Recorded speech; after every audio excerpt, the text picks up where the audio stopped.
Prepare to experience the strongest radio allowable by law. Secrets will be revealed. Myths dispelled.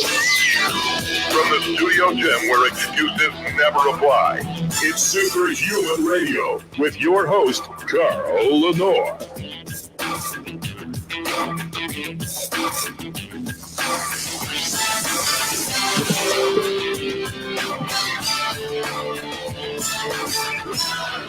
Hey, welcome back to another episode of Superhuman Radio. Today is Tuesday, and everybody knows what Tuesday is. It's Coach Rob Regis. Calling all BluePrint Army. Fall in line. It's time for the BluePrint Power Hour with Coach Rob Regis on the Superhuman Radio Network. How you doing, Rob? I am doing great. Greetings from the great Northeast, where it's still only 43 degrees out. Really? Yeah, it's, you know what, we had a couple days that were up around 60, but April can still be chilly up here, so we're looking forward to May and everything that follows. We've had a crazy seasonal transition this year here in Louisville, Kentucky. It's been the most bizarre weather of hot and cold, and then you get really cold weather for a few days. You get surprised with like a 78 degree day the next day, and then it goes back and it's cold again. And it's like crazy. Yeah. But we only have our 4 seasons in Louisville, Kentucky are winter, derby, summer, fall. That's right. When is Derby? Yeah, it's starting already. This weekend is the Thunder over Louisville event, and that's awesome. Man. Well, they've got B-1 bombers, and they've got fighter jets and air displays, and then they've got we have boat races. We have there's a rivalry between Ohio and Louisville. They have their paddle boat. We have our paddle boat. They race down the river. It's 2 weeks of debauchery. You know what? People talk about the Mardi Gras, but this is the civilized Mardi Gras. No women are flashing you their boobs to get you to throw beads around their neck, but this place is filled up with handsome human beings. Yeah, it's amazing. It's amazing. I've been down there during Derby week, so I know. Louisville is, for those of you that haven't been, it's probably the most fun town that you never hear of insofar as vacations. It really is. And I'll say this too, some of the best food and people. Oh, one of the greatest kept secrets is our cultural areas of this city. You know what's really funny? Your buddy, and I want to just mention this because he's going to listen to this and he's going to say, I was just talking to Carl about that yesterday. Your buddy, Sean Kernenshield. Oh, yeah. Called me yesterday and he said, look, you and Lisa do the Derby. And I said, we used to, but now we do it like once every 3 or 4 years because it takes us 3 or 4 years to forget about like all the chaos and all the money you spend and then it's all over. And so we're going to go out of town this year. I said, probably. But he said his mom wants to go to the Derby because she loves horses and she always wished that she had a horse. And so he was just talking to me about the Derby just yesterday. It's hilarious. It is unlike any other event in America. It really is. And obviously Thunder over Louisville's right up my alley. So yeah. And the drinking. People come here just to do the bourbon trail. We have a bourbon trail through the countryside of Kentucky that you go from one distillery to the other and you drink. And that's all you do. You visit this distillery, drink. Visit that. I mean, they're all about partying here. I'll tell you that right now. Yeah. What's going on? You have a special offer right now for the audience, right? Yeah, I've actually got 2 big announcements. Well, maybe 3. The first is that after a long period of being sold out, Mass Pro Synthogen is now in stock at PredatorNutrition.com. So for those of you in Europe, there again is your avenue to get the absolute best recovery agent. I was actually getting overflow messages to Facebook. I got about 6 different messages from people asking me remember I forwarded a couple of them to you. They were like, when will Predator have it again? I was like, I didn't even know they were out of it. Yep, they've got it. They sell out even, and that's with trying to forecast, advanced sales and stocking up and so forth. But The long wait's over. They've got it now. So that's big announcement number one. Big announcement number two has to do with, I call it the redheaded stepchild in my product lineup, Tranquiligen. Tranquiligen, for those of you that haven't tried it yet or taken the plunge, we have a great offer going on. And the offer is as follows. If you go to tranquiligen.com, and that's spelled TranquilOGen.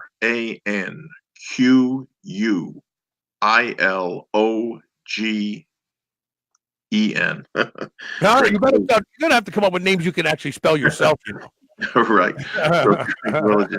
If you use code TQ20, it gives you a full 20% off either a single bottle, or for those of you that are into stocking up, and I know a lot of you are, the twin pack as well as the case of 4. That's already $10 and $30 off respectively. TQ20 will get you 20% off on top of that.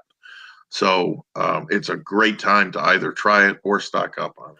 Well, I think Tranquiligen is a very misunderstood supplement, and that's why more people don't use it, because we're all about hyping up, revving up, grinding up, and we never ever balance it out with some levels of tranquility. And people don't meditate.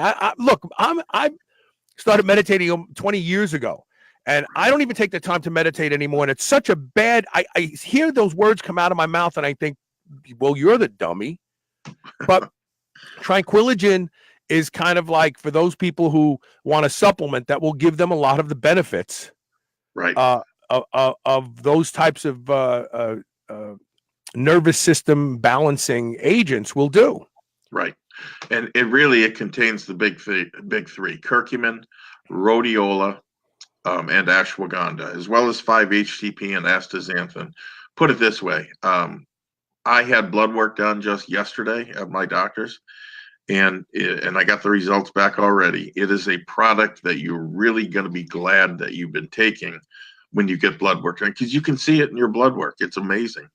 In addition to the taking the edge off benefits, it's really a sharp product. Yeah, it really takes advantage of the adaptogenic process. All right, the first question comes from Chris Dowder. He said, what do you make of Taylor Hooton and the Hooton Foundation? Did he really die from steroids like his father claims? Yeah, this is going to be the long, sad story of a father, his son, who unfortunately committed suicide, and the political nonsense that surrounds steroids and their evil reputation. So I'm not as well versed in this as you. If I recall correctly, you actually had his dad on the show. Yeah, probably. I want to say it was probably 2006. Right, but the short story is this: Taylor, by all accounts, was a very well liked, promising young baseball player, and he also had a cousin. I can't recall his name, but he had a cousin who played professional ball. So he was all set to make his mark during his senior season, which unfortunately never came, because a month past his 17th birthday, he hung himself in his bedroom, which is a tragedy. Listen, I'm a father myself. I can't imagine going through anything worse than that. But there were some interesting circumstances that surrounded it. Don, the story that Don will tell you is that his son was on a cycle of, I think, Deca and some other drugs. I forget which ones. And that he had recently come off and was suffering from depression, which ultimately led to suicide, which, look, that's quite a jump. Okay. No matter who has the disease depression, and I say that as somebody who suffers from depression from depression. So it's not like I get it. They had just returned home, as I understand it, from a European vacation. They spoke to Taylor in no uncertain terms that his behavior, apparently he had some angry outbursts and attempting to steal a digital camera, I guess, while on vacation, that was unacceptable and that he was grounded. The next day, he asked his mother to lift that grounding, and when she denied that request, he went upstairs, used several belts, and hung himself from his door in his bedroom. So that's the story that Don Hooton has publicly disclosed. What he hasn't told you, and what he almost never mentions, is the fact that his son was on a drug known to cause to suicide. cause not just depression, but also suicide, especially in teenagers. That drug was Lexapro, a drug that unfortunately I am also very familiar with. And let me say this, I was no teenager when I took it, but I have never been suicidal. I was for the 3 weeks that I was on that poison. Okay. So I get it. I've been there. I've used those same drugs.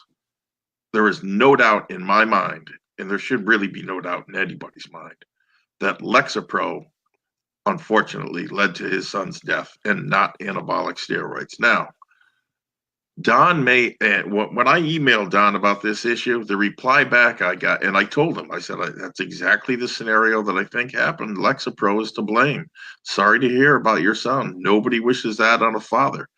But Lexapro is a lot more likely than steroids. He emailed me back, and his response was, "Are you a doctor?" Yeah, right. Because the doctor that was familiar with my son's case said that it was due to post-cycle depression. Was this the doctor that told him to cease? Is this the woman that you're talking about that he's still referring to? Because on my show, I questioned him, and he actually kind of crumbled and said, "Well, we didn't know anything about post-cycle therapy. She didn't know anything about post-cycle therapy." Yeah. So I don't know. He didn't name the doctor specifically, but listen, there's no money in blaming Lexapro.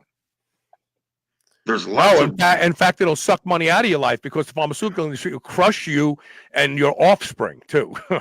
Yeah, and I think Congress even enacted a law that made it impossible to sue drug companies. But anyway, be that as it may, there is money in blaming anabolic steroids, which brings me to the Taylor Hooton Foundation, which is an organization that Don runs purportedly to educate young athletes about the dangers of anabolic steroids. But it gets pretty lucrative, you see, when, among other entities, you can shake down Major League Baseball for multi-million-dollar contributions. Really? Oh yeah, steroid education. And another little detail Don likes to leave out, he takes a percentage of that as a salary for himself. Right. So listen, one more time. No father should have his son commit suicide. But to profit off your son's death, in my opinion, that is disgusting. He may well believe it's anabolic steroids. He may well have himself convinced of that. They're a convenient book. I don't think he does. I think deep down in his soul he knows the truth, but he can't speak it because then he'd have to go out and look for a job then, and he would have been seen as disingenuous all this time. Here's the interesting thing about that. So what people need to understand about the introduction of an SSRI after using any kind of nandrolone product. So whether it's decadurabolin, which is a long-acting nandrolone, or nandrolone phenylpropionate, which is a short-acting nandrolone, all nandrolone products produce a dihydro version of themselves. Yep. Just the way dihydrotestosterone comes from dihydro, from testosterone, dihydronandrolone comes from, which is actually I'm trying to think of the name of the actual molecule, but anyway, and that has been associated with completely shutting down dopamine. In fact, I would almost bet that the reason guys get erectile dysfunction when using any amount of DECA, I had the same problem. I know what it feels like, is because it actually does interrupt dopamine production to such a great degree. And it also shuts down libido. It increases prolactin, just like trenbolone does. So all of a sudden you have all of these hormone and neural steroids shifting, and then you introduce something that raises serotonin through the roof, because that's what a serotonin reuptake inhibitor does. It stops the absorption. It keeps it out there in play, so the nerves are constantly being bathed in serotonin. Yep. This kid became so emotional that hanging himself for not getting his way seemed a rational decision.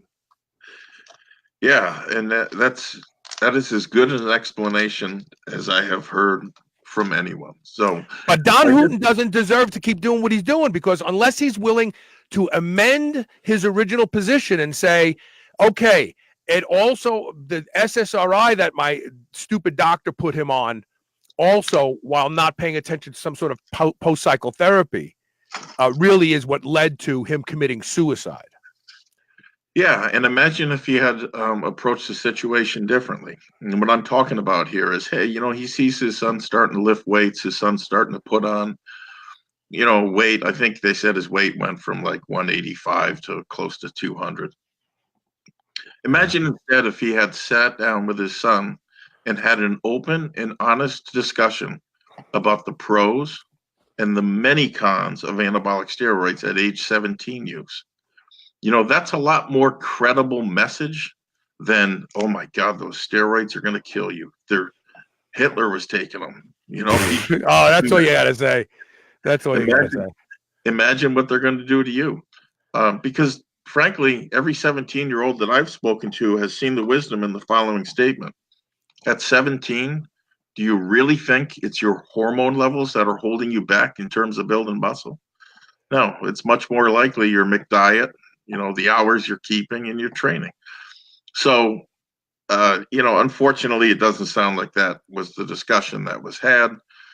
And as a result, throw in some god-awful drug like Lexapro and some usual teenage angst, and presto, you get suicide.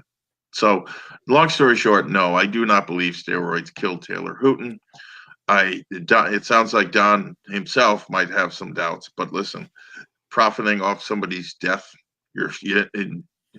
imagine your son's death, is disgusting in my opinion, and that's exactly what's going on. Hey, Rob, before we go into the break, I want to give you a heads up. I just sent you an email. You need to open it and send back the complete file, because for some reason the file that you sent me only has one question in it when I open it up. Okay. But that's okay. So I want to take this a little step further and kind of get a little cerebral here for a second. Yep. So this morning I saw a post by a well-known doctor on Facebook, and he posted an article, a recent publication that actually was done by Bassine and who's the other guy? Was it Woodward? But anyway, these guys are famous for doing anabolic steroid studies. Right. You remember Bassine's original research on 600 milligrams of testosterone and cypionate a week. I mean, he did some great, no deleterious changes in metabolic function. It was really good. But so, what I was going to say was that they just published another study saying, oh, we've got to study anabolic steroids to understand the harm they're doing to young men because of their body dysmorphia, because they want to look a certain way. And so these drugs are really, really harmful. And I'm reading this article this morning, and I'm thinking to myself, wait a minute. Is anybody looking at the plastic surgery industry for the potential health problems from booty implants and calf implants? Is anybody looking at any of the stuff that it happens in the average plastic surgeon's office, sucking fat out of people, their bodies, that we know that changes visceral fat storage? I mean, no one, it's like as soon as you stick a needle in your ass and you say, well, I want to look a certain way, somehow you are crazy. But somebody will go under the knife and look like the Wildenstein woman. Like, why didn't they medically intervene? Why didn't somebody intervene with her? Oh, no, because if you're going through the medical orthodoxy and you're getting your fix for changing the way you look, that's okay. You can spend $100,000 and you can shorten your life and destroy your health. But don't you dare stick a needle in your ass and use anabolic steroids because you want more muscle.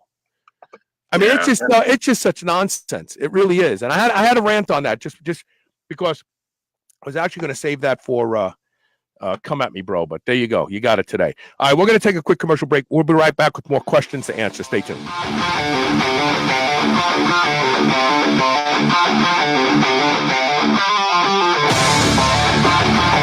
New Mass Pro Synthogen X2 just upped its own legendary game. To distance itself even further from the rest of the pack, Synthogen X2 now has double the key active ingredients. If you've ever wondered what steroid-like recovery feels like, Synthogen X2 delivers. See why others compare it favorably to powerful bodybuilding drugs at synthogen.com. Mass Pro Synthogen. When you train with it, you'll gain with it. Whether your goal is to build muscle or burn fat, you'll find everything you need at Redcon One. Need help getting a good night's sleep? Try Fade Out, or the most popular pre-workout supplement on the market today, Total War. Sign up for their new Transformation Challenge and win $10,000, or shop for apparel that people at the gym will know that you are serious about your training. Need a testosterone booster that works? Check out Broomstick. Whatever you need, you'll find the best quality supplements on the market at Redcon One. Go to redcon1.com. That's REDCON, the number 1.com, or go to superhumanradio.net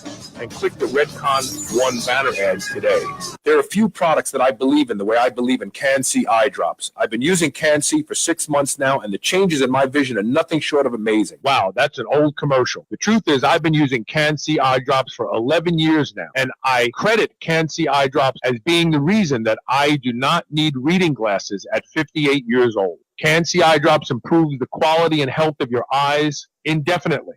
That's why I both use and endorse Can-C eye drops. Go to wisechoicemedicine.com and learn about how Can-C eye drops can improve the health of your eyes and the quality of your vision today. Are you looking for a better way to absorb the nutrients you know you need? Do what I do and start your day with lipospheric supplements from LivOn Labs. Unlike pills and powders, LivOn's patented liposomal encapsulation technology transports nutrients like vitamin C, vitamin B, glutathione, acetyl-L-carnitine, and alpha-lipoic acid to where they need to be, your cells. Visit try.livonlabs.com/Carl to learn why I take these supplements every day to help me perform in the gym and in life. That's try.livonlabs.com/Carl.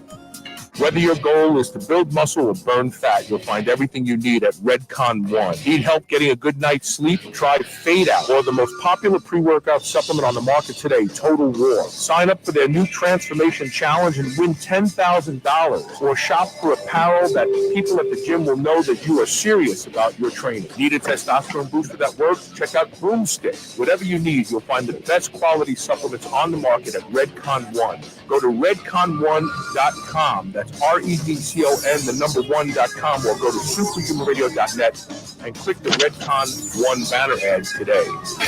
This is the Superhuman Channel. Evolution just got kicked up a notch.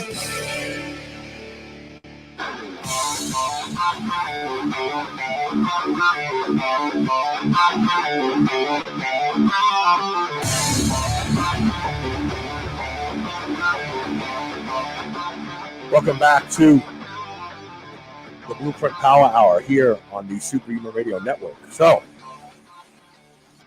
the next question comes from Joey Lash. I really liked your answer about abbreviated training. Why is it so effective? And can you give me a few more examples?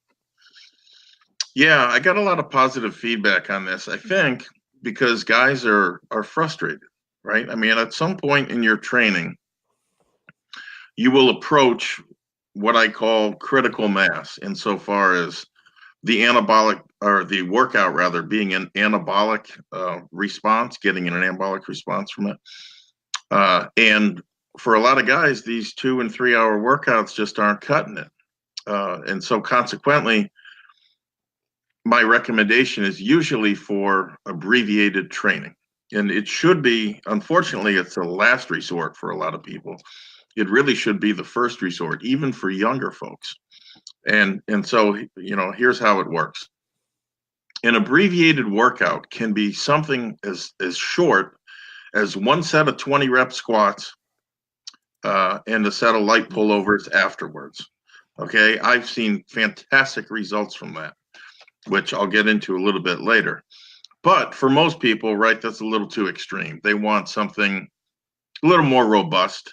And there are a lot of guys that like to do full body workouts. So in that instance, what I recommend is your first movement being either a squat or a deadlift. Your second movement being a big compound pushing exercise, like the bench or the weighted dip.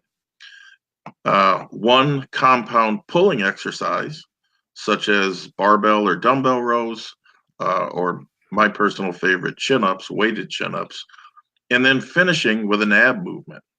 Given those 4 movements that work the entire body, there is no wasted effort there. There is no additional volume that's going to work against you. And that's something that's important to remember, which is this. Any amount of sets and reps are always a negative insofar as your recovery ability is concerned. You're digging a hole.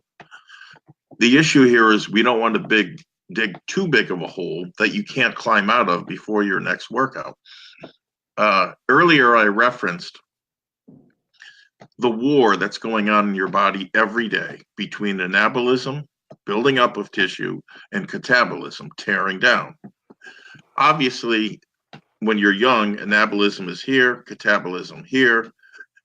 But then as you age, the situation gets, catabolism is going to dominate.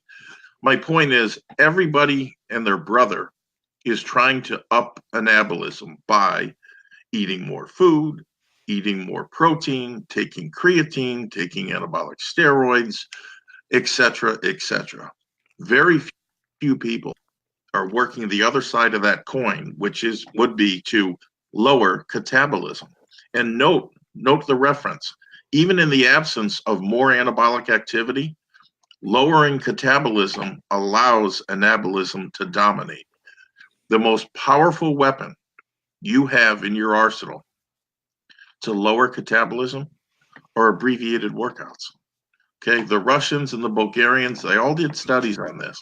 They took blood work before, during, and after exercise to determine that at about the 45-minute mark of an intense workout, cortisol starts to dominate. Didn't Lee Haney claim that he never trained for longer than 45 minutes? And look at the physique he built. Yeah, he may have. I honestly don't did, know. because Lee Haney said once you train for longer than 45 minutes, the net result becomes less. And his motto was to stimulate, not annihilate the muscle. Yes. That was, yes, absolutely. That permeated his thinking. Right. And it should permeate your thinking. Now think about that. Maybe he went in 3 times in a day, but he never trained for longer than 45 minutes because he said that catabolic hormones go through the roof. Right. And scientific research at that time and currently still shows that that's true. Right. And listen, we're not talking about slacking off here. In fact, I have trained people that have, they started work, they were training 3 days a week and 2 or 3 hours at a time. You switch to 30-minute workouts. It brings their focus right here, right? And it matters what you do in the workout, not how long it is. But also psychologically things line up for you. And here's why. Because when this workout that you've created, right, these movements, these reps, these sets that you've detailed, that you're going to go perform, will take you 45 minutes. You make it take you 45 minutes. The reality is that you will govern your strength output. You'll get to a set and think, oh, I got 2 more sets after this. I'm just going to stop there. But right. if you're only going to go in there and train hard for 30 minutes, that's all you got to be there for, you will actually put out a lot more force, because in the back of your mind, you're not going, man, I got 2 more sets of these to do. I can't, crush myself right here. Yeah. Yeah. So, and just a couple more things to close. I mentioned before about an entire workout maybe being a 20 rep set of squats and breathing pullovers. And guys are like, man, is that really enough? Well, let's think about this. I think we can agree that even for older folks, adding 5 pounds a week is doable. Okay. Even if it took you 40 weeks, still less than a year, you would add 100 pounds to that big barbell lift. So you tell me, when your squat goes from 200 for 20 to 300 for 20, you think you're going to be carrying more muscle? Absolutely. 100%. It has nothing to do with the length of the workout. It's got everything to do with what you do during that workout. So that's it. You know, in a nutshell, abbreviated training. Give it a shot. The last point I wanted to make, we're not talking about slacking off. That person that was working out 3 times a week for 2-3 hours at a time, he can now work out 4 or 5 hours a week because he keeps his workout duration to 30 to 40 minutes. And that's the part of that's the part of recovery that you can't control. Once you make those deep inroads into the nervous system, once you deplete those neurotransmitters, they have you can't speed them up by taking an extra IU growth hormone or or any type of drug. Right. The recovery of the nervous system is the thing that limits your ability to go in and train hard every single time. And so when you don't make deep inroads in every workout, you end up training harder in the long run. Let's go to another question here. This one comes from Joe Leduc. Leduc. I hope it's Leduc. I'm running into issues with my shoulders. Although they're not quote unquote hurt, they do feel like they're moving in that direction. Any pointers? Yeah, so you can go anywhere in the world, any gym in the world. The most prevalent injuries are shoulder injuries. Mostly that has to do with overuse. Too much bench pressing, too much incline pressing, too much, the whole 9 yards. It really screws up the shoulder. And I say that, and now think about this. The 2 biggest offenders are the bench press and the overhead press. Notice where my elbows are. 90 degrees out from the body. That is a very weak and dangerous position, and we make it worse by piling hundreds and hundreds of extra pounds on it. And the proof of that is when you are walking along and you trip and fall forward, you don't splay your elbows out to catch yourself. You tuck them in, right, where the wrist, the elbow, and the shoulder are all in line. So it makes sense to pattern your big compound lifts after that motion. And so where you're actually strongest. Yeah, right. Yeah. You know, because that was brilliant. I remember one time you came on the show and you were like, if you want to find your groove in the bench press, get a broom handle, get on the bench, and arc from the back to the front until it feels weightless. Oh yeah, there's no way. Yeah, that's your groove. That's where you're going to be strongest. That was brilliant. Right. And I would further tell you, you know, if you're not a power lifter, the heavy weighted dip is a superior movement to the bench press for the reason that you're moving the body and the weight through space simultaneously. And your pecs and shoulders are stronger there, right? Once again. And consequently, they're stronger. So it becomes a question of what other movements can I do beside the bench press and the overhead press? Well, again, the heavy weighted dip is a great one. Push-ups with the elbows tucked in are another great exercise. Guys will say, well, I can do 1,000,000. Okay, do them with one arm or do them with your feet up on the wall. Put some weight on you. Or if you just don't want to do body weight stuff, the one-arm barbell jammer press is another movement that keeps the wrist, shoulder, and elbow in line. So, and then finally, you know, guys are like, man, what about overhead pressing? Well, look, overhead pressing is a great movement, but it still suffers from the elbows out syndrome, as I like to call it. And the real area that guys hurt themselves with overhead pressing, believe it or not, is in their lower back. Because in order to, if they're coming off their chest, right, you got to arch your back far enough so you don't hit yourself in the chin as you're coming up with the bar. And guess what? All these guys end up with lower back problems. Yeah, and so the better movement in that case would be handstand shoulder presses, which, okay, most people are not going to be able to do them when they first try them. But you know, where there's a will, there's a way, as they say, right? Yeah. So the best way to learn that movement, frankly, is first just kicking up into a handstand against the wall and building up to being able to hold that for a minute. and then go through a series of progressions, which, look, the book Convict Conditioning is obviously highly recommended.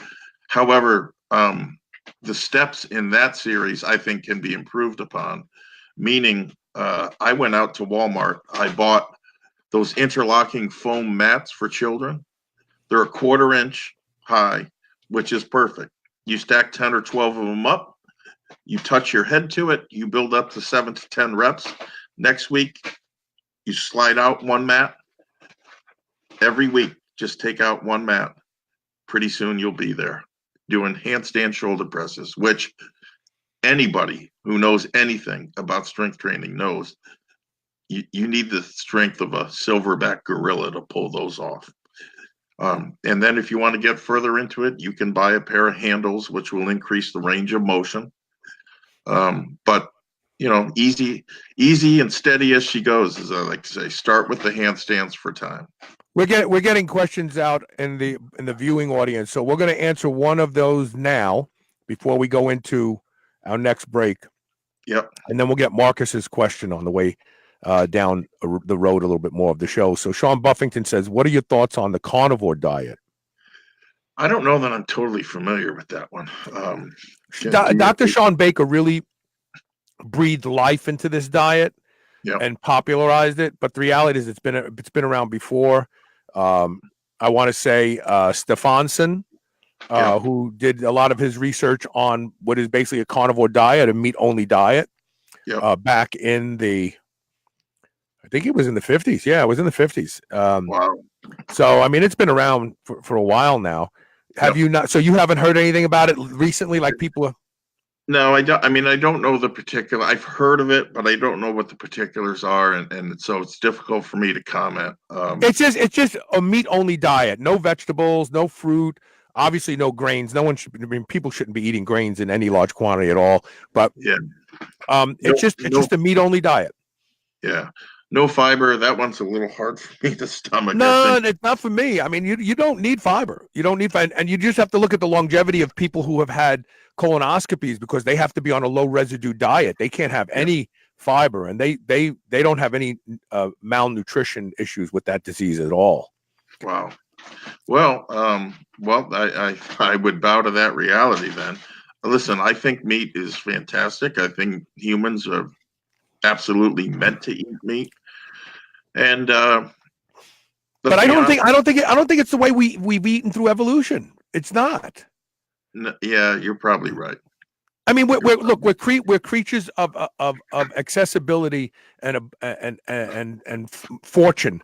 If we came upon a field of fresh lettuce, wild lettuce, we were gonna be vegans for a couple of days because it was that was just easier because we're genetically predisposed to conserve energy while gathering food. And so, the thing that we would have done was be opportunistic. Oh, wow, we just killed a buffalo. We'll probably eat buffalo for the next 4 friggin' days. Right. That's it.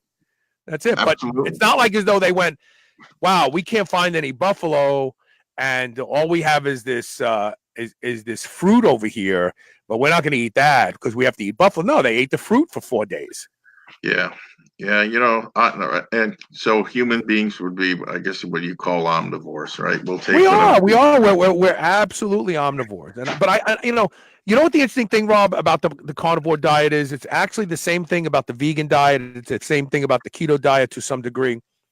When people go from eating shit, I had to use the word to emphasize how I feel about it, and then all of a sudden they just go to eating lettuce, or just going to eat a steak, or just go to eating, fatty bacon.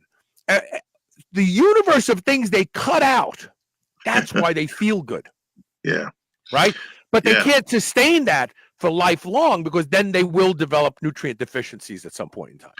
Well, I do think it makes a lot of sense in that what you just mentioned, if you're going to truly find which foods your body does well with and which it doesn't, maybe allergic to, you would start, right, obviously, by starting with one food and then subsequently adding foods to see what they did. So from that perspective, I think it makes a lot of sense. Yeah. Yeah. Okay, so we are going to take a break, and when we come back, we have lots of questions. We have a couple more questions in the viewing audience. You're listening to the Blueprint Power Hour, brought to you by CoachRobRegish.com. Go there today. Be stronger tomorrow. It's that simple. What are you waiting for? Come on, get going.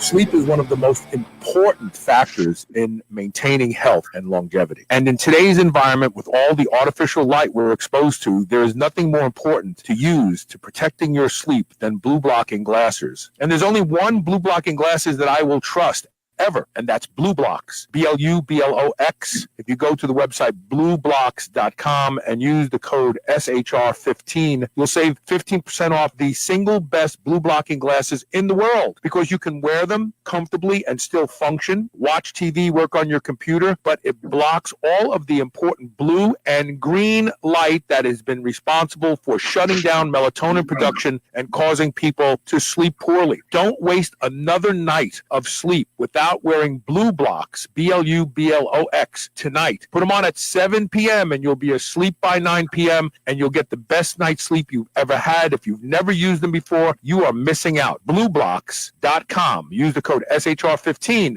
to save 15% off. Did you know that the U.S. Department of Health actually patented cannabinoids as antioxidants and neuroprotectants? So, clearly there is promise for CBD to help with a variety of issues. H-Hemp's U.S.-grown CBD system is fully tested for purity and safety. For daily balance, H-Hemp has the best-tasting CBD tinctures available. Their Super Breath Blast delivers near immediate relief and relaxation while on the go. And for your muscles, joints, and temples, the Magic Balm works wonders. Relax and feel better naturally with the H-Hemp CBD system from hemp.com. Men and women, you've heard about hormone optimization. Do you feel like it's something you want to look into? RenewLifeRx.com is the place to start. Their doctors can help you with the solutions. RenewLifeRx.com has a simple process for lab work, consultation, and taking a deep dive into where your hormone levels can be improved. Superhuman Radio listeners get 30% off your initial lab work and consultation. Go to RenewLifeRx.com to schedule your no-obligation phone consultation today. Feel younger, get in better shape, and be more productive at RenewLifeRx.com. There are a few products that I believe in the way I believe in Can-C eye drops. I've been using Can-C for 6 months now, and the changes in my vision are nothing short of amazing. Wow, that's an old commercial. The truth is, I've been using Can-C eye drops for 11 years now, and I credit Can-C eye drops as being the reason that I do not need reading glasses at 58 years old. Can-C eye drops improve the quality and health of your eyes indefinitely. That's why I both use and endorse Can-C eye drops. Go to wisechoicemedicine.com and learn about how Can-C eye drops can improve the health of your eyes and the quality of your vision today. Are you looking for a better way to absorb the nutrients you know you need? Do what I do and start your day with lipospheric supplements from Live On Labs. Unlike pills and powders, Live On's patented liposomal encapsulation technology transports nutrients like vitamin C, vitamin B, glutathione, acetyl L-carnitine, and alpha-lipoic acid to where they need to be, your cells. Visit try.liveonlabs.com/Carl to learn why I take these supplements every day to help me perform in the gym and in life. That's try.liveonlabs.com/Carl. You're listening to the Superhuman Channel. Don't hate us because we feel good.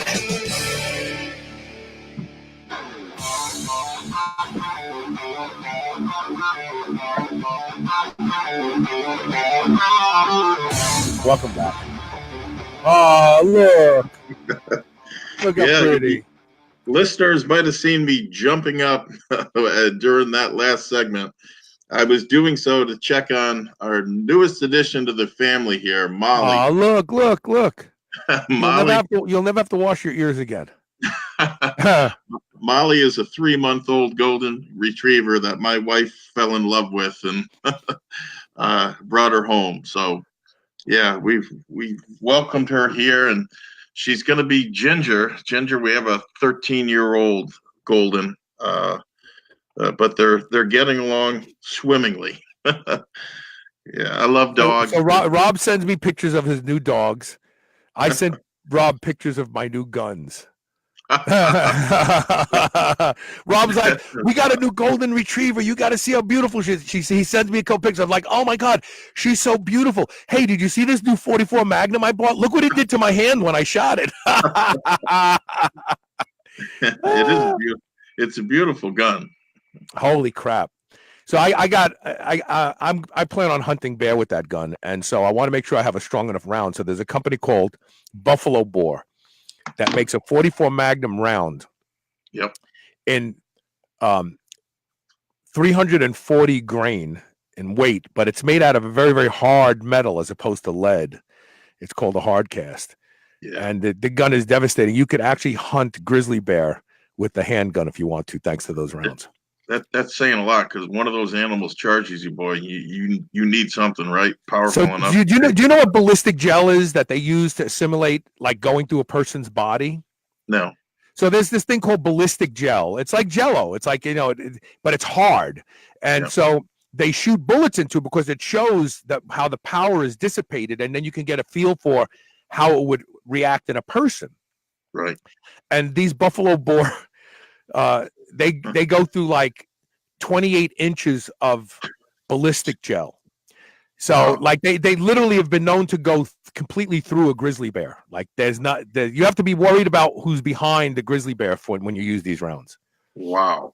I know. And that's why you see the picture of my hand? It's all bloody. Yeah. Now you know what. So one of the guys at the range the other day was like, wow, can I shoot that? I said, sure. I said, here, put this glove on. He goes, oh no, I don't need a glove, because he's actually one of the attendants there. I swear to God, he took 3 shots with it. He goes, what kind of 44s are these? He goes, his hand was bleeding. He goes, let me get some alcohol. I'll wipe the blood off your gun. I said, no, it's okay. It's okay. Don't worry about it. That's power. Yeah, it is. So anyway, Larry Pohl, Phol. I'm really skinny, what you'd call a classic ectomorph. I'm eating 5,000 calories a day. What? I know that's enough, but I still have a really hard time packing on pounds. How do I circumvent this, or at least get my body to respond? I'm staggered by this. I can't imagine anybody eating 5,000 calories a day and not at least putting on fat. Yeah. Well, I'll tell you, I came from this end of the spectrum, so I well know about what he's going through. And yes, it seems at times that you can eat, enough food for 3 people, and you still don't put on weight. But he's really eating 5,000 calories every single day, day in and day out. Yeah, I talked to him a little more extensively on email, and he sent me his diet, so he's eating 5,000 calories a day. Wow. Yeah, and consistently, right? I mean, it's one thing for someone to go out one day and binge on pizza and whatever and hit 5,000 calories a day. It is quite another to do that day in and day out. Eating becomes, frankly, a job. And I used to set my wristwatch every 2.5 hours, and it would go off, and I would just look at food, and I'd be like, oh God. But I would force feed, which in retrospect wasn't. Didn't you drink corn oil for a while to get the calories in? 2 cups of vegetable oil a day. Dude, you cannot tell me that you did not have explosive diarrhea on the nights that you used corn oil. I'm sorry, I'm not buying it. Those are some hard calories to get, man. Some hard calories to get. I try to spare your listeners and my listeners of those details. But believe it or not, your body will get used to it to a certain extent. But yes, for a week or 2 there, you're going to know where all the bathrooms are. Well, and you know what? If you interview powerlifters and if you were to follow them around in their lives, what you'll find out is they train, they eat, they spend time in the bathroom, and they sleep. Those are the 4 major time expenses in their lives. I mean, Eddie Hall was eating 15,000 calories a day. He said next to eating, pooping. He said, he didn't even. I don't even think he trained for as long as he pooped in a day. Now I could be exaggerating that, but I did read an article about him that somebody did, and it was astonishing. I remember that cycle well. What you just said there: train, eat, bathroom, sleep. Train, eat, bathroom, sleep. So I mentioned I came from that end of the spectrum. At 15 years old, I was 6 feet tall. I stopped growing then, by the way, but that's neither here nor there. I was 6 feet tall, 143 pounds, and those numbers are burned into my brain because I wanted nothing more than to build big muscles and to take up as much space on this planet as I possibly could. So I set a goal for myself of 250 pounds. It's a goal that I achieved at age 25. I do not regret doing it for reasons I'll get into later. But I want you to consider something else, something that I did not consider at the time because, you know, all the other signs were pointing to you need to take up a lot of space, you need to get as big as possible and as fast as possible. What I did not consider, and what I would like you to consider, is instead of being as big as possible, becoming as strong as you can, pound for pound, than anyone else. And, you know, looking back, that would have suited my physiology much better. What do you think? What do you use as the strength equation portion? But just tally up your daily workloads, you know, reps times pounds over a period of time. I'm training harder, but I haven't gained any more body mass, so I'm actually becoming stronger pound for pound. Yeah. So in other words, you keep very close tabs on your weight. Now it may well increase, right? And look, if you get stronger, you're sending the message to your muscles to get bigger. It then becomes a function of having enough food and getting enough sleep. But yes, when it comes to being pound for pound as strong as you can, the game is really making strength gains by leaps and bounds, which you can with various systems without putting on a ton of body weight. And again, I'll get back to body weight training as the ideal vehicle for that because, and this is why you should keep chin-ups in your lineup regardless of your goal. You can put 20 pounds on, but if it's 20 pounds of fat or even 10 pounds of fat or 5, it's going to work against you in things like chin-ups, and it will show up right quick. Stuff like that keeps you honest. You're right. Keeps you honest. And because, so, you know, guys are notorious like, oh, I put on 15 pounds last month. And you look at them and you go, yeah, Captain Crunch, huh? you got it, Captain Crunch Jones, right? Yeah. But back when I was doing it, my entire demeanor for the day or the week or the month could be traced back to what my daily weigh-in was. If I put on a couple pounds, I was a happy camper. I was, and it did not matter. And back then, if a sage physical culturist had come to you and said, yeah, but it's not muscle, you'd be like, dude, man, don't try to kill my buzz. Okay. I put on 15 pounds. I don't care if it was muscle. I don't care. Right. And so, you know, we're talking about putting weight on a rake. And to my mind, any weight was good weight. And I live by this. And, you know, I put on, after X amount of overfeeding, your body becomes less adept at steering those calories toward muscle and more adept at steering those calories towards fat. So even if my waistline increased an inch, 2 inches, 3 inches, 4 inches, I rationed that it was still an increase. And your squat would be more stable now because now you have a wider base. Right. The stupid stuff we tell ourselves, right? You know, that sounds funny, but there's an element of truth in the fact that you can put 3 inches on your waist and it'll help your squat or your deadlift. Yeah, because it's actually called tissue leverage. So like if your belly starts to hit your inner thighs as you're coming down, that actually will help you get out of the hole. Yeah. And that's why the powerlifters who do exclusively gear type lifting, where they're wearing shirts and they're wearing, you know, all this stuff, they don't mind the fat because it actually helps them handle the weight better. Yeah. And so there is an element of truth in that. But I would tell you, from a more authentic perspective, it's another good reason to keep body weight work in your arsenal. If you're 25 years old, 25% of your exercises or movements should be body weight moves. Again, to keep yourself honest. If you're losing reps on the chin up and the push up and the handstand push up, then you're fooling yourself, basically, if building muscle is your ultimate goal. So looking back, I would have done it a little bit differently, and it would have been this. I would have eaten a lot. I would have eaten a ton, as much as I could. But I would have invested, 30 cents in a tape measure. And that tape measure would go around my waist rather, Weekly. every week or every 2 weeks. And as soon as I increased an inch in the waistline, I would have cut back on the food, which actually has a benefit to it, which is your body will go back to, after a period of being on lower calories, it will go back to use. Internet glitch. Rob, can you hear me? Rob, if you can hear me, the last thing we actually heard was it can go back to. I don't want to take a break right now because we have too many questions backing up here. Come on, Rob. Come on, you can do it. Come back from the other side, Rob. Come back from the other side. Come on. Oh, shoot.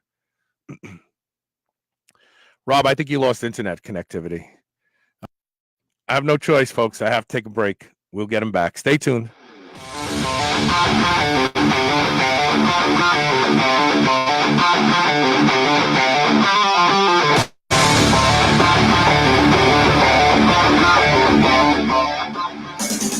Now, the #1 best-selling non-hormonal anabolic agent at PredatorNutrition.com, Progenadrex has established itself as the category killer. If you're having difficulty gaining muscle while staying lean, you owe it to yourself to try Progenadrex. 100% of store reviews rated it at 5 stars, the highest possible ranking. And today, right now, there are guys pouring their hearts out in the gym with little or nothing to show for it. Don't waste any more time. Go to PredatorNutrition.com today and get Progenadrex, the world's absolute best drug-free muscle gainer. Sleep is one of the most important factors in maintaining health and longevity. And in today's environment, with all the artificial light we're exposed to, there is nothing more important to use to protecting your sleep than blue blocking glasses. And there's only one blue blocking glasses that I will trust ever, and that's Blue Blocks, BLUBLOX. If you go to the website blueblocks.com and use the code SHR15, you'll save 15% off the single best blue blocking glasses in the world, because you can wear them comfortably and still function, watch TV, work on your computer, but it blocks all of the important blue and green light that has been responsible for shutting down melatonin production and causing people to sleep poorly. Don't waste another night of sleep without wearing Blue Blocks, BLUBLOX, tonight. Put them on at 7 p.m. and you'll be asleep by 9 p.m. and you'll get the best night's sleep you've ever had. If you've never used them before, you are missing out. BlueBlocks.com. Use the code SHR15 to save 15% off. Eat dessert again with the new 100% natural line of high-protein, low-carb Quest protein bars. I love lemon cream pie and strawberry cheesecake, but you can choose from chocolate peanut butter, coconut cashew, or cinnamon roll as well. No matter which one you try, you'll feel like you're eating dessert. But this is no ordinary dessert. With 20 grams of high-quality whey protein isolate, 17 grams of prebiotic fiber, and sweetened with stevia, these bars will make you feel like you're cheating, but you're not. Go to superhumanradio.com and click the Quest Protein Bar banner ad to learn more about these clean and delicious protein bars. Whether your goal is to build muscle or burn fat, you'll find everything you need at Redcon One. Need help getting a good night's sleep? Try Fade Out, or the most popular pre-workout supplement on the market today, Total War. Sign up for their new Transformation Challenge and win $10,000, or shop for apparel that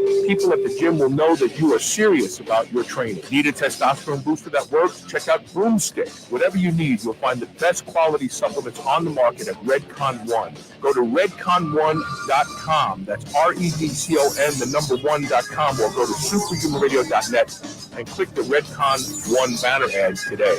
Ever feel like you want something crunchy? From the company that gave us the Quest protein bar, now comes the Quest high protein potato chips with 21 grams of high quality protein and only 5 grams of carbs and no artificial ingredients. Just like Quest bars, you'll feel like you're cheating, but you're not. Go to superhumanradio.com and click the Quest high protein potato chip banner ad today and get ready to be satisfied. Thanks to Quest Nutrition, chips just aren't what they used to be. Move over, superheroes. This is the Superhuman Channel.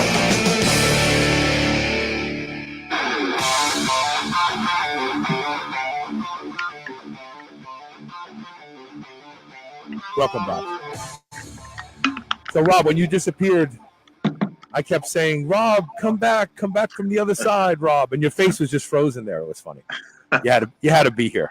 You want to pick up and finish that comment? Yeah, the only thing I was going to say is if you take my advice, especially on the body weight stuff, buy yourself a copy of Convict Conditioning and work it.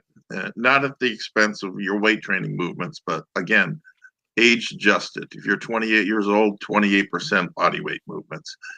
It will serve you well. And I think especially so in this instance where he's an extreme ectomorph. The next question comes from a live viewer, and that is Marcus Magard. He said, last week you talked about Milo Sarcev taking insulin before training and then taking carbs and amino acids during training. Do you think we can create a similar but weaker effect with insulin mimetic supplements like fenugreek? The short answer to your question is maybe, but I'm not thinking along the lines of glucose disposal agents as much as I'm thinking insulin mimetics. Well, flooding the body with high molecular weight modified starches, aka pure carbolin, alpha EFX, Dr. Galini's product. Right. That is particularly effective. If you're already lean, having anywhere between 25 and 75 grams of that during the workout can do some pretty amazing things. I think and in fact, I think you were using it with Thrive, weren't you? Yes, I was. Yeah. So, can we harness the power of insulin to greater grow muscle tissue and lose fat? And I think the answer to that is yes. I think the best diet for that is the Anabolic Diet by Dr. Mauro Di Pasquale. I think pure carbolin is probably the best carbohydrate intra-workout to use for that purpose. And I do think certain glucose disposal agents, such as you don't want glucose disposal agents, because what glucose disposal agents do is get the glucose out of your body. You want that glucose to be shuttled into muscle. So you really want mimetics. You want something that's going to mimic insulin. Like cinnamon mimics insulin. Yes. Alpha lipoic acid is an insulin mimetic. Right. You'd really want those because you want to create an environment like you just injected insulin. Right. And yes, I would tell you that in terms of seeing weight on the scale and muscle fullness, learning how to manipulate your own insulin is as powerful, in my opinion, if not more so, than testosterone, growth hormone, the whole 9 yards. And so it's an excellent question. The short answer to your question is yes, but it would be a multi-pronged approach. It would be the diet. It would be the glucose insulin mimetics, right? And a few other twists. Yeah, I think there's a lot of merit in. You know what one of those other twists could be too. And I've actually had this conversation with Adel Musa, and while he doesn't believe it would produce much desirable results, I tend to think it's worth experimenting with, and that is this: if you were to take a nap immediately after your post-workout meal. Yep. So what we do know is this, that when you eat a meal and you move around, yep, it actually will correct insulin resistance, yep, because it helps to burn up, which is basically another form of disposal, the glucose. Right. So theoretically, when you eat and sit still after a meal, especially if there's any significant carbohydrate load in it, then your body acts like an insulin pump and pumps out a lot more insulin to get the blood sugar leveled out, because you're not burning the sugar off by moving around. Right. And so I've always pondered the idea of what would happen. Now, I can't guarantee you wouldn't put on body fat too. Yep. And I don't think people taking insulin, they know they can put on body fat. That's why they take a certain amount of carbohydrates and not just, well, I'll just eat all the carbs I want. I'm using insulin. Yeah. But I think that if taking a nap immediately after training hard, having a meal, and then taking like a 30-minute nap, I have a funny feeling that will put on muscle. Yeah, and again, that's using a fundamental, right? Rest and sleep Right. to your advantage. The final thing I'll say, it triggered my memory. For my BluePrint Bulletin subscribers next month, I have found you an ingredient that is really going to help, perhaps more so than any of the ones mentioned that you did, insofar as a insulin mimetic and pushing certain ingredients into the muscle cell. Mm-hmm. I used this very effectively back in 2010, almost 10 years ago now. It disappeared from the market. I found it in a place that would be available to everyone, but most will not be looking. Who is the author of Convict Conditioning? John Peaks wants to know. The author of Convict Conditioning is Paul Wade, Wade. There are several now. I think he has Convict Conditioning 1, 2, and 3. You want the original, the first, as a base for everything else. There's a lot of controversy as to who is he a real person? Is he not? He's not exactly putting photos of himself out there. Well, especially if he was in jail and he learned how to do this in jail, he may not want to come out and say, yeah, that's me, the guy that was in jail, you know? Right. You know, the guy that's now peddling these jailhouse secrets to the world, right? Some of his former cellmates might take exception to that. Yeah. Let's answer John Peak's other question, and then we'll move back to the question. And by the way, for those of you who want to have your questions sent in ahead of time, what's the best email address they can send it to reach you directly, Rob? Directly, you can send them to regishrob@gmail.com. Okay, so there you go. You can send your questions to him there, and he'll get them faster. So thoughts on potassium supplementing, which kind and effective doses? In the past, I have very effectively used potassium. I think it's succinate or succinate. Yeah, succinate. Yeah. That has been a very effective form for me. He brings up a very good example and something you touched on a few weeks ago. You know, what's one of the things that anabolic steroids do so effectively? They change levels of electrolytes in muscle tissue. Yeah, right. That's how they influence strength. Yes, that's how they influence strength, through mediation and attenuation of osmotic processes between minerals in the muscle cell. Right. So great question. Great. And he says thanks. Okay, so now we go back to these questions here. All right. So the next question comes from Michael Hegstrand. He says, "What's your opinion of creatine? Is it really the best supplement for muscle growth that's legal anyway?"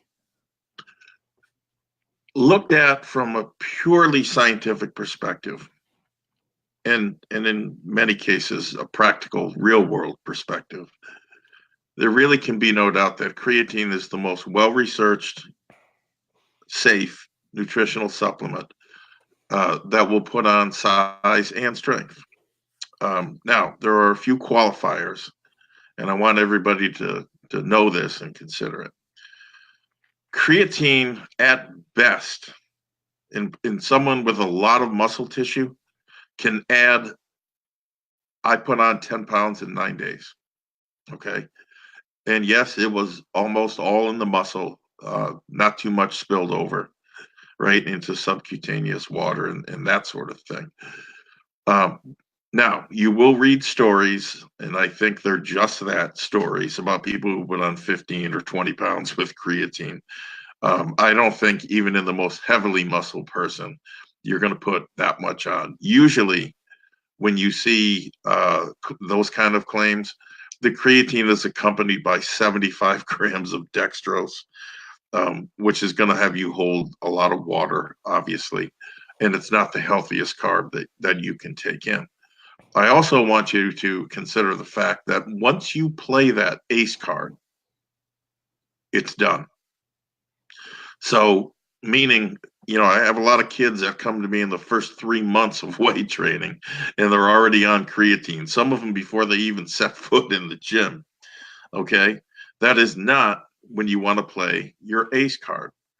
10 pounds is chump change compared to the 50 plus you can put on with proper training and diet over, the first several 5-10 years of training. I'm not saying you need to wait 5 to 10 years, but I will tell you this. In the individuals that I train, they have to gain, I tell them, they have to gain a minimum of 15 pounds of muscle tissue, more likely 20, before I think it's okay to play the creatine card. Okay. Now, is there any real advantage to loading? Because a lot of good research came out early on saying 5 to 10 grams a day takes longer to build up the muscle creatine levels, but you don't have the risk of stomach distress and too much subcutaneous water accumulation and taxing the kidneys, if there's any real role of that in there. Yep. The short answer to your question is no. After I've tried it 8 ways to Sunday, loading, not loading, down to as low as 3 grams of creatine mono a day, I feel honestly that the best policy is between 5 and 10 grams with your biggest meal of the day. And then just leave it at that, to attempt to shower yourself with 20, 30, 40 grams of creatine monohydrate. After the first couple of days, it results in a lot of creatine going down the toilet bowl. Well, and it increases creatinine Yes. levels in the blood, which Right. are not the greatest thing in the world. Even if it's not taxing your kidneys, it becomes a waste product, and you got a lot of it running around your body. Right. Which brings me to the various forms of creatine, and there are many. Leave it at that. I'm going to give you the 3 I think that work best. First is creatine monohydrate, plain creatine powder. It seems to work for just about, everybody. Right. Right. And you can pick up a kilo for $20. I mean, come on. It's that's hard to beat from a price to benefit perspective. However, not everyone likes that heavy water gain that creatine mono will give you, especially early on. And in that event, there are 2 other forms of creatine that I really like. The first is Crealkaline, Dr. Galini's product. Important to point out that Crealkaline is creatine monohydrate, just pH buffered, such that it's a lot more effectively used by your system. How effectively? In practice, 500 milligrams of Crealkaline equals 5 grams of creatine mono, plain creatine mono. The other form of creatine that is very efficient is creatine hydrochloride. I use that in Progenitrex, and at a pretty hefty dose. So, what are the equivalencies there? Well, if you're taking in a gram, that's equal to about 10 grams of creatine mono. It's just that much more effectively absorbed. And the science is starting to catch up now. I saw on my recommendation of creatine hydrochloride. It doesn't make it, head and shoulders above creatine monohydrate. All these 2 forms do is make it much more efficient. And I took creatine HCl back in the days when One Fast 400 was still selling it in bulk. Oh yeah.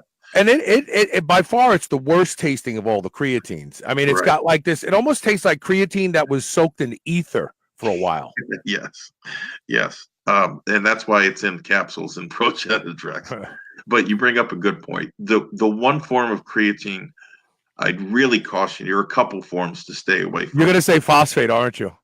No. Well, any creatine in a liquid Yeah. Has been shown. Hey, I can't even imagine there's anybody still producing liquid creatine because it turns to creatinine on the shelf before you even get to take it. I mean, it's just Right. stupid. Right. Remember that cherry flavored one with the eyedropper? Oh, you only need a couple drops of it. Yeah. Oh my God. Yeah. What a waste of money that was. It was by about the time you bought it, it was 100% creatinine. Yeah, right. Right. The other forms is definitely steer clear of. I don't know if they still make it. Creatine ethyl ester. Yeah, I took that too. You know, that's been shown to be pretty much worse than no creatine at all. There is still, I have seen some places trying to offload it at bargain basement prices. Do not be fooled. It's lousy stuff. Stick with creatine mono, crealkaline, or creatine hydrochloride. And I took creatine phosphate once. Patrick Arnold makes it. Actually, he sells it exclusively to the medical industry because there's a reason that they use creatine, and the only creatine that they used because it was in a study was this phosphate form. Interesting. Gave me explosive diarrhea. I couldn't take it. Every time I took it, I couldn't train after that. Yeah, there is merit in taking creatine with phosphates.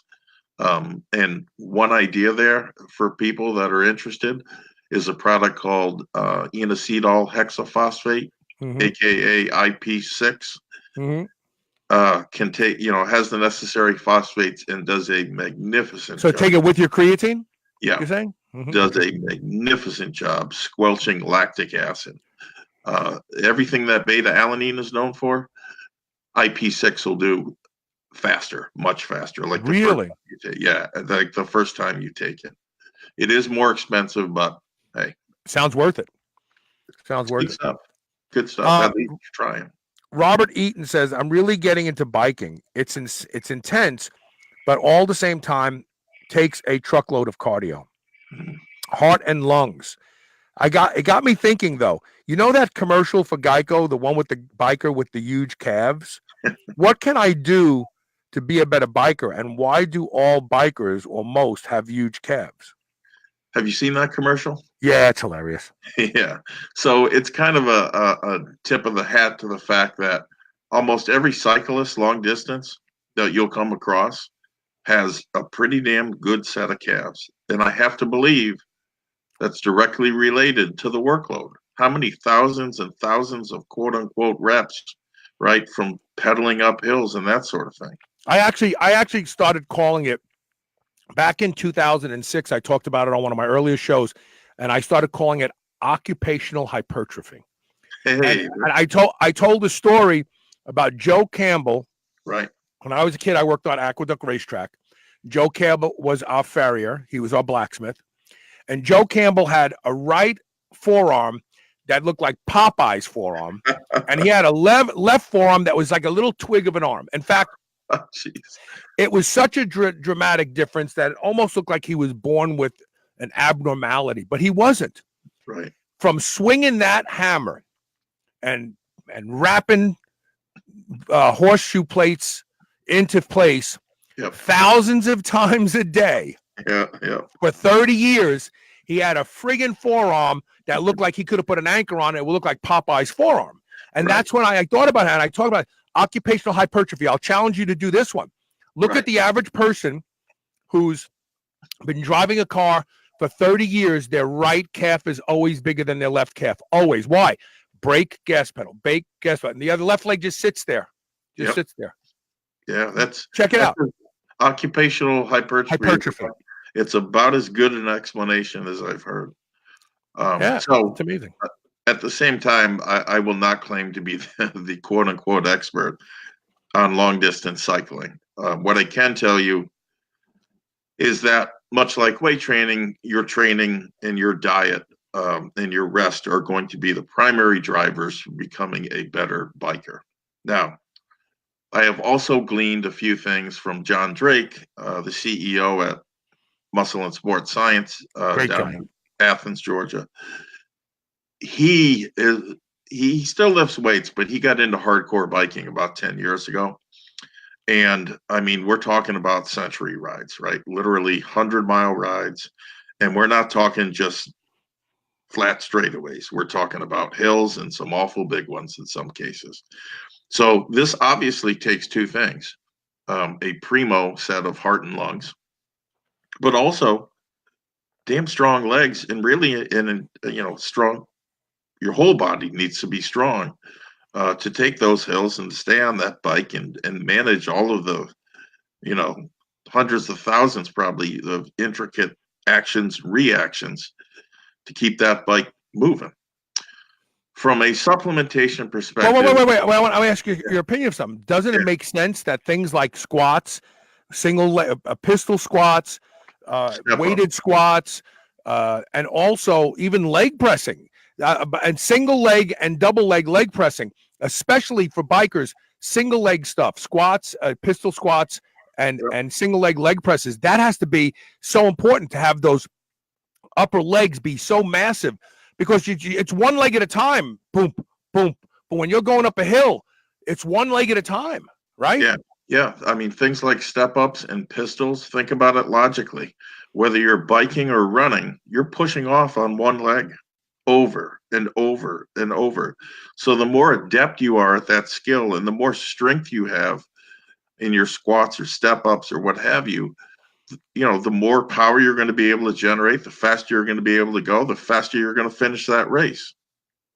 I would imagine your back too, right, Rob? Because when you're really pumping, you hold on to those handlebars. You're pulling those handlebars towards you while you're driving the pedals behind you. Every muscle in the body gets engaged in a very different way than other sports.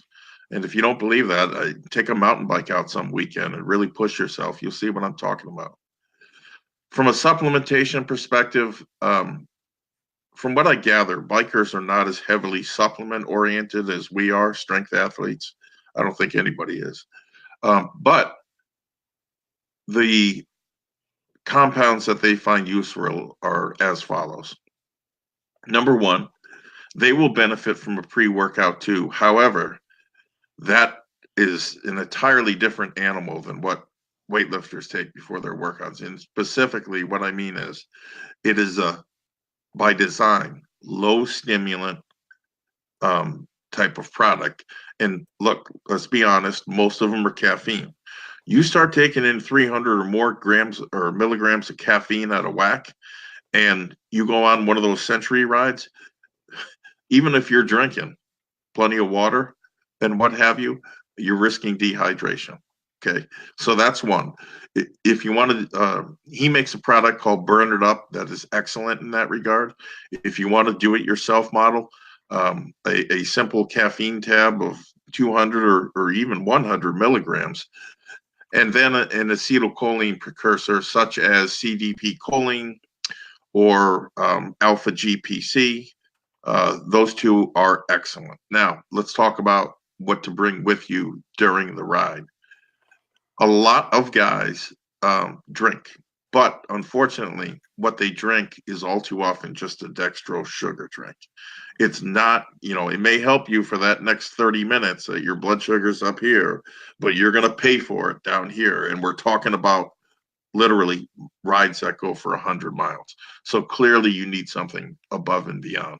And in that regard, I would tell you that Carbolin, again, likewise, is ideally suited for these rides because, yes, it causes a rise in insulin, but that is a very steady long-term rise and fall. One thing that bikers don't do well is pair that carbohydrate of choice with a product that contains the essential amino acids. A ride of 100 miles up and down hills is going to leave you just as, if not more so, sore than a weight training workout. They do really well with Synthogen. Why? Well, two things. One, it provides all of the necessary essential amino acids while they're, scooting along, but also huge levels of ATP. It does it, though, without creatine, which means no water weight, which works against you when you're going up hills. Okay.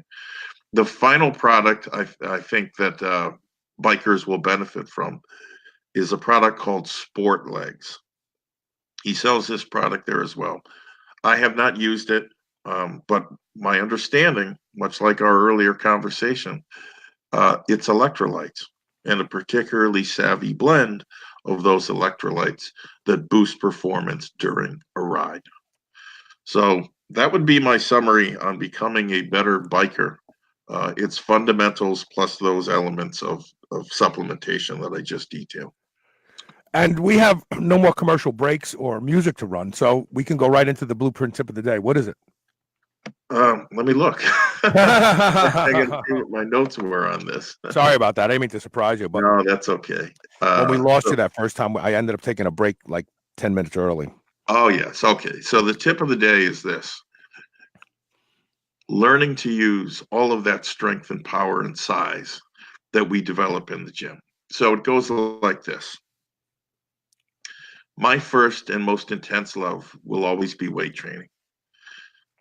It is what I have done for almost 35 years. It is what I have poured my heart, soul, and wallet into, and will continue to do so because I think the benefits that you derive from it are greater than any other single form of exercise or what have you that you can engage in. So that'll always be number one.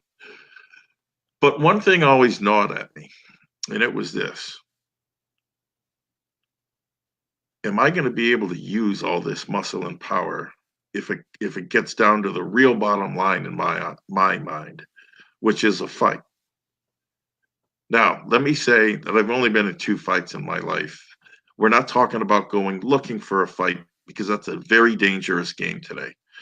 Most people carry knives. Some people carry guns. Some of these people are walking around looking to stab or shoot someone. That could be you. So forget about bucking up against some guy that looked the wrong way at you. Forget about getting out of your car or causing a road rage incident, because bullets don't care how much you bench press.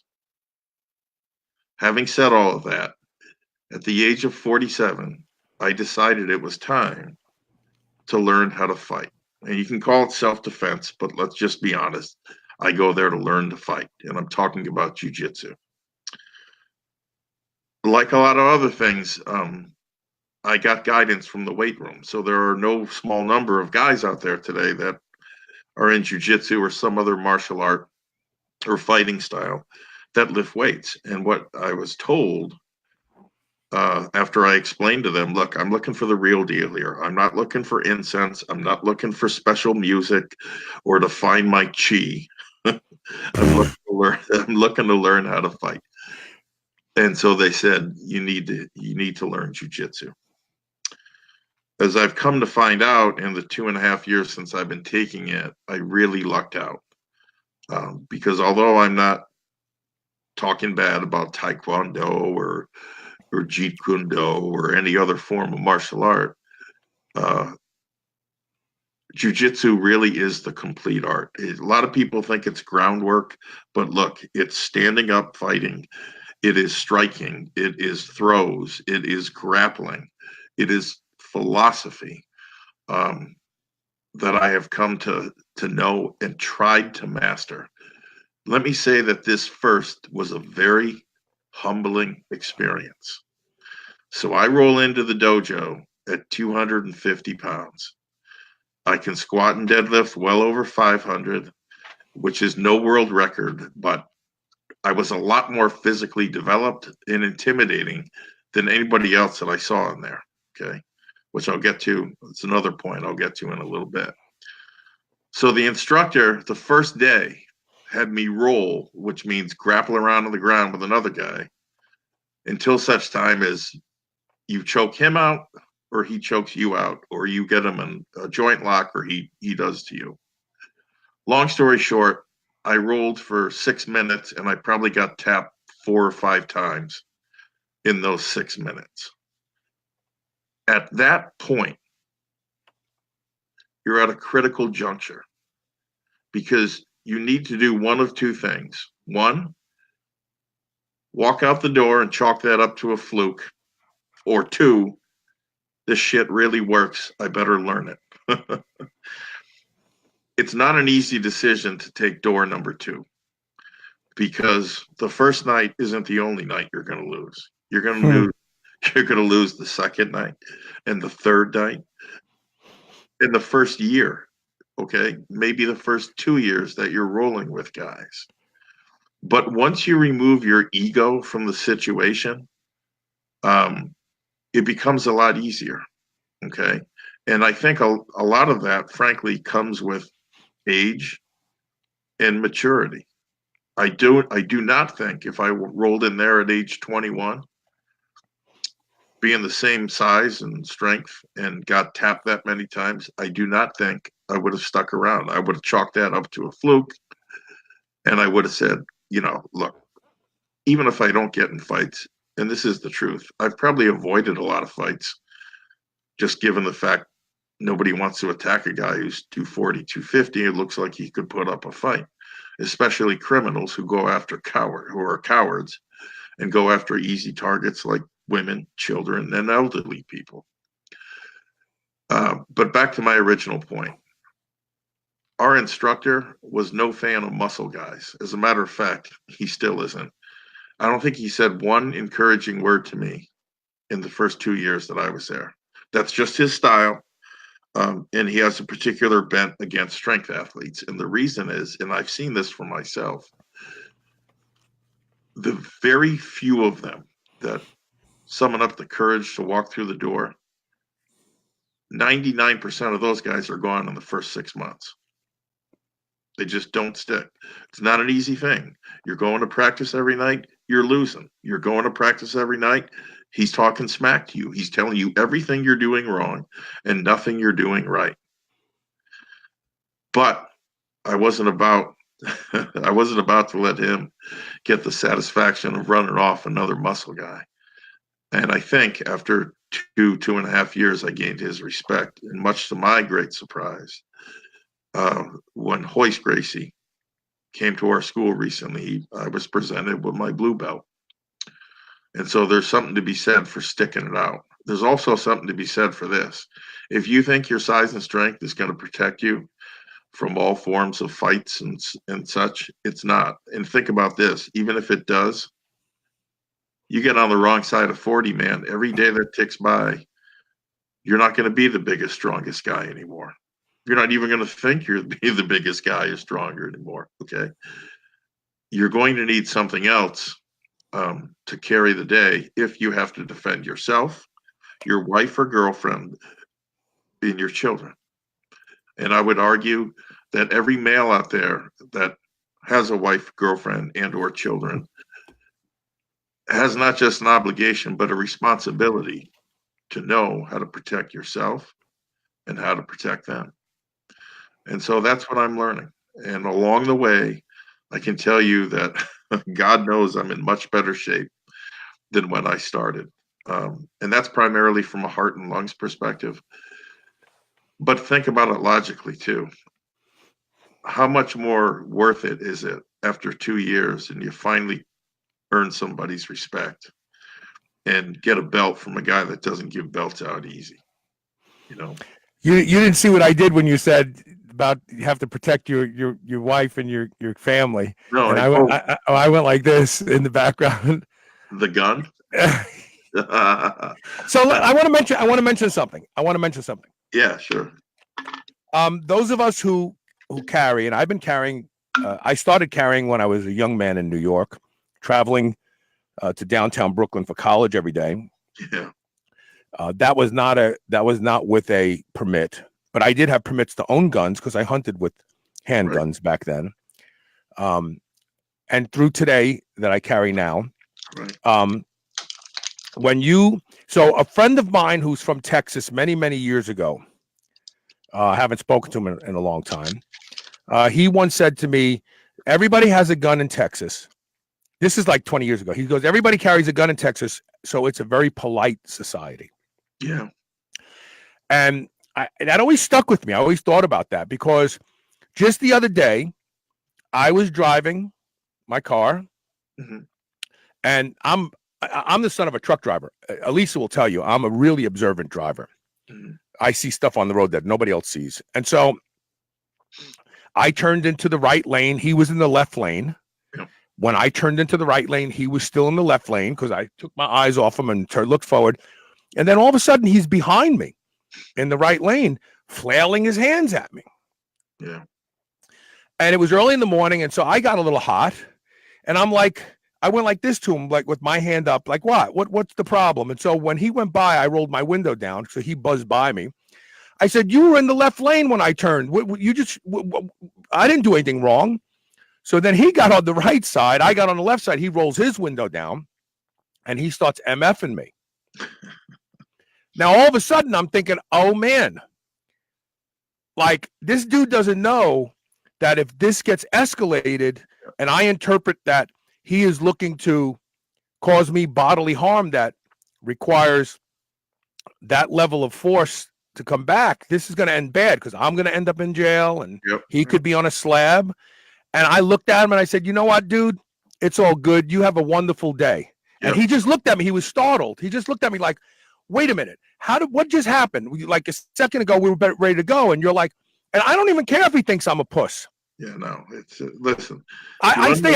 Carrying a gun makes you stay away from bad situations because you know that you can bring deadly force to the equation. And so you just don't even want to be around. It's like, hey, I was like, yeah, dude, have a good day, man. I just drove off. That was it.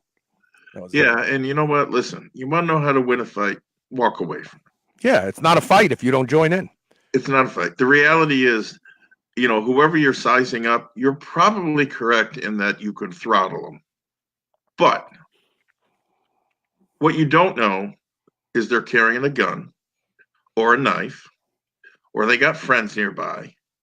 And even if you quote unquote win and he's dead, you're going to jail. Yeah, your whole life, your whole life just took an unwanted turn. That's it. Right. And that's why, like, unless somebody gets in my space and won't get out of my space, and I turn around to get myself out of my space, and they follow me, that's the only way I'm going to ever react that way. Because at the end of the day, it's my responsibility to walk away. Right. So what I'm advocating here is this. I'm not advocating going out looking for a fight. I'm not advocating, any of that. In fact, I just told you should walk away. But if it ever reaches a point where the other person is pressing the issue and they put your or your girlfriend, wife, kids' well-being at risk, you need to know how to defend yourself and them. It may be that I never get to that point. Hopefully I don't with someone, but at least I will know if that does happen, I will know what to do.